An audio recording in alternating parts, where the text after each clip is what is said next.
இளைய தளபதி விஜயின் தந்தையும் பிரபல இயக்குனருமான S.A. சந்திரசேகர் நடித்த நயப்புடை திரைப்படம் விரைவில் வெளிவரவுள்ள நிலையில் இந்த படத்தில் நடித்த அனுபவம் குறித்து S.A.C சமீபத்தில் பேட்டி ஒன்றில் தெரிவித்துள்ளார். அதில் கோலிவுட்டில் இன்று பிரபலமாக இருக்கும் பல நடிகர்களுக்கு நான் தான் நடிப்பு சொல்லிக் கொடுத்தேன்.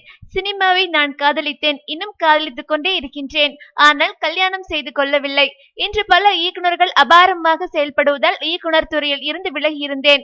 ஆனால் என் காதலி என்னை விட மாட்டேங்கிறா. அதனால் தான் மீண்டும் நடிக்க வந்துட்டேன் என்று கூறியுள்ளார். இந்த படத்தின் இயக்குனருக்கு வெறும் 19 வயது, எனக்கு 70 வயது. இந்த வித்தியாசமே படத்திற்கு ஒரு பெரும் எதிர்பார்ப்பை ஏற்படுத்தியுள்ளது.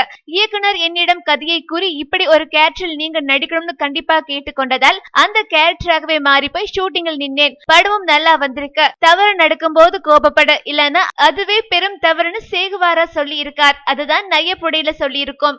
இந்த படத்தை பார்க்கும்போது ஒவ்வொரு இளைஞரும் சமுதாயத்தில் நடக்கும் கொடுமைகளை கண்டு கோபப்படுவார்கள் என்று கூறினார். மேலும் சினிமா செய்திகளை உடனுக்குடன் தெரிந்து கொள்ள கீழே உள்ள சப்ஸ்கிரைப் பட்டனை அழுத்தவும்.